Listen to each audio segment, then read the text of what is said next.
deeply passionate as well, as you'll hear. So the opening gesture of this sonata, which is this, very dramatic upward motion. Okay, so that is the main motive of this entire sonata, right? And you'll hear it repeatedly throughout this sonata form. It is in traditional sonata form, meaning it has that exposition first part, the development section, and then when you hear this again in this format, you'll know that it's the recapitulation, the third and the final section.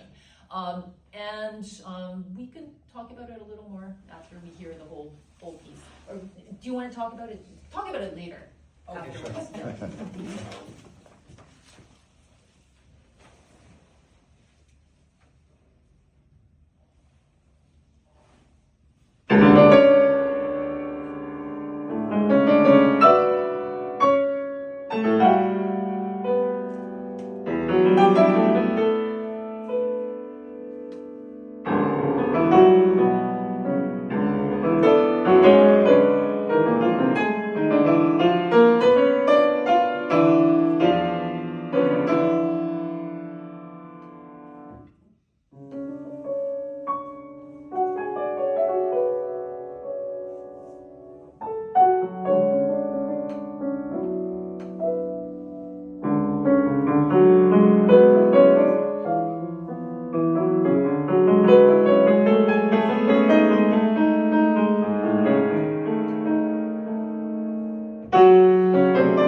it's not very surprising that that George Walker performed himself so much of romantic music, of 19th century romantic music, because this is really rooted from late Romanticism. You know, the sentiment, the passion, right? The darkness is so different from the music you're about to hear of the minimalism, right? Which comes from a much more cooler, objective direction. But this is, you know, from the soul, right? It's incredibly passionate, darkly romantic music.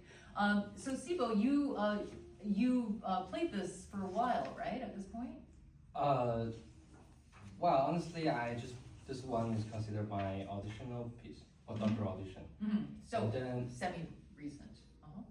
Yeah, and then for like the whole year, I didn't play that. I see. And then when I received your like invitation, and then I started. You said thank you very much. So why did you decide this would be a good doctoral or audition piece? Oh, because first of all, obviously, it's very condensed piece, and then short, yeah, and powerful, and you know, in the audition, I mean, there are only 20 minutes, and I'll start with this one. Oh, that's very smart. Yeah, and then I'm sure they're all sick of the Appassionata, right? yeah. And then when I started, can't wait the jury. And now you're in the program, right? Yeah. I think that's very successful piece. Yeah. And should I sure, talk go about ahead. something? Yeah, go ahead. Okay, so since I performed yesterday, and then I did a little bit research yesterday night, and then found very profound words taught by George Walker himself. Okay, so this is the quotation. Okay, it's about his repetition. When I repeat something, I want to consider how long I want to repeat it. Repetition is necessary, and that is what you do not find in some contemporary music. Or you have some like Philip Glass, where everything is a repetition. Okay, yeah. These are all factors that I think a composer should consider. And to me, I grew up being aware of all these considerations. So I think like, for example here, he considered this as a repetition based on fragments and the intervallic fragments, and then he would like to not, rather than, like that's from my perspective, rather than he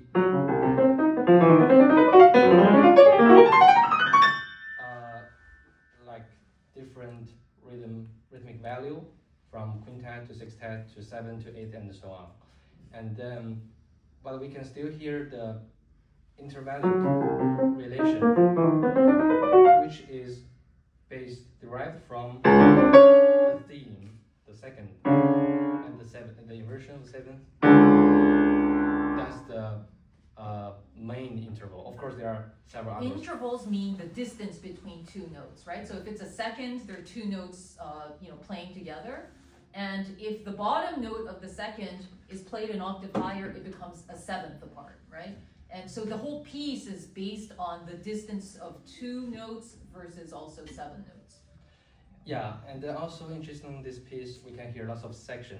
And as Dr. Yui mentioned, and in his late period, and then this was composed in 2003, and then the composer himself tried to combine everything in one condensed piece.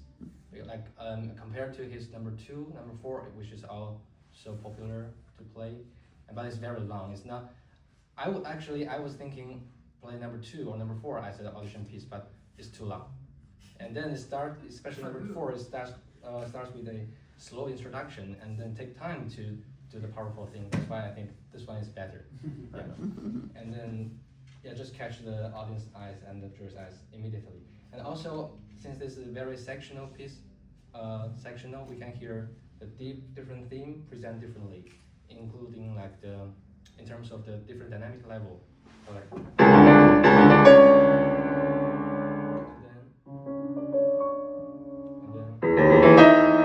so at least 40 piano mezzo forte, and also there are later on we have fortissimo, pianissimo, like this.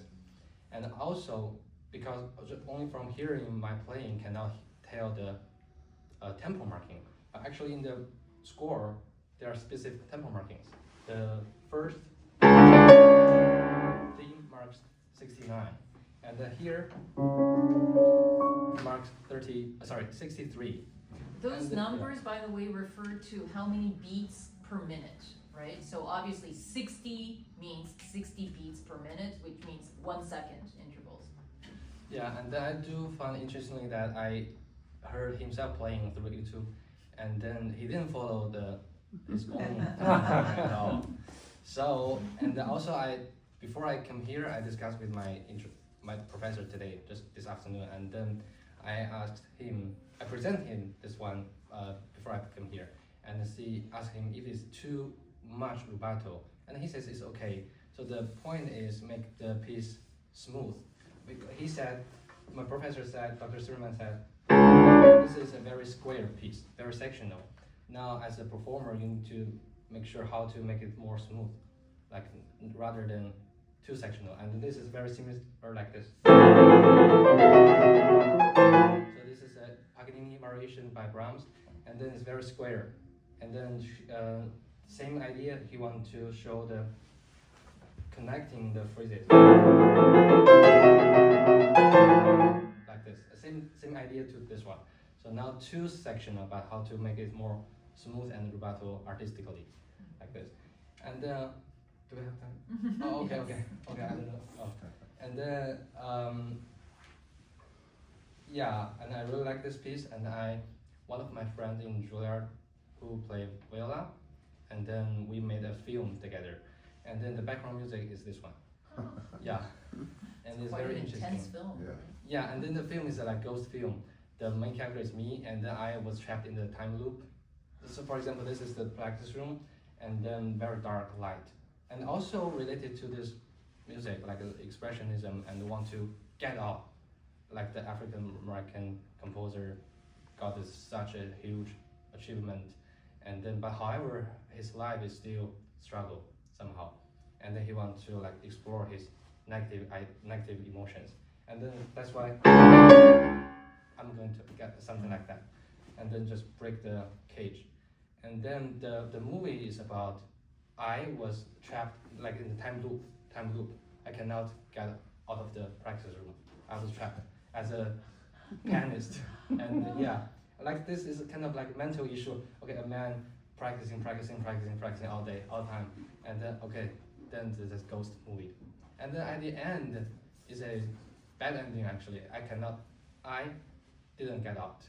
So yes, and then it's quite symbolic, isn't it? Yeah, quite all symbolic. Pianists of there's a reason why there are no windows that open, right, at Juilliard. Yeah, yeah, and then also I think that after having that movie, I think it is more giving me more ideas, like muse to play this one. Not and then you mean in a more kind of dramatic way? Yeah, kind of like a programmatic. Oh. Yeah, and then also another pianistic challenging for me is how to pedaling this piece. And then again, he didn't follow his own pedaling marks.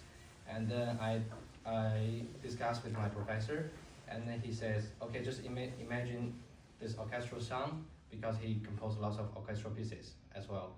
And then even some art sounds, solo sounds for vocal. I think it's for the alto with orchestra sound. And then so lyrical style, and then also the whole orchestral, like for example, brass here, and then just how to pedal it, and it's very artistic.